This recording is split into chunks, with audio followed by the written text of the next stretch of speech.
There will be aspects of performing an eye exam on a deaf patient that will be challenging with or without an interpreter. This exam will take longer than the typical exam, so schedule appropriately. First and foremost, ask the patient how to best communicate with him and attempt to accommodate the patient's communication request as best you can. Be sure the setting is as evenly lit as possible. Face the patient directly for the greeting and conversation. If you have an interpreter, speak directly to the patient, not the interpreter. Establish eye contact with the patient. Keep your hands away from your face and especially your mouth. Speak normally and clearly, but do not exaggerate lip movements. Clearly express a change in topic, and intermittently check to make sure that you and the patient understand each other. Ask the patient to repeat the information to be sure that it has been transmitted correctly.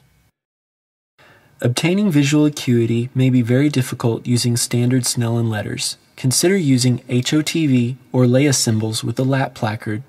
You may even consider other pediatric techniques such as the broken wheel test.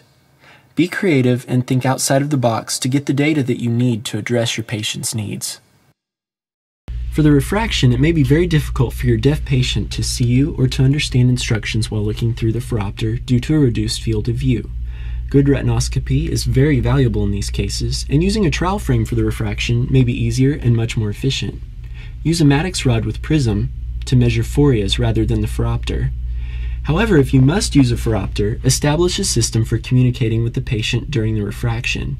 Perhaps you can tap 1 or 2 fingers on the leg to signify the lens choice, or you can hold 1 or 2 fingers up in front of the lens well. Allow the patient to hold up 1 or 2 fingers to signify the lens that is most clear.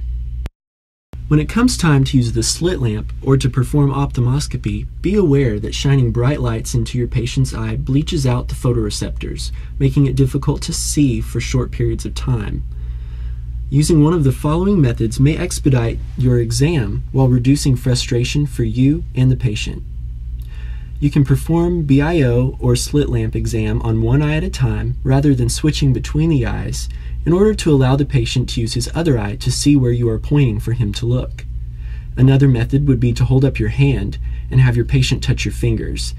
Tell the patient to look toward his fingers and move your hand and the patient's hand into each position of gaze necessary for the slit lamp or BIO exam. This will allow the patient to know where to look even when the retinal photoreceptors have been bleached.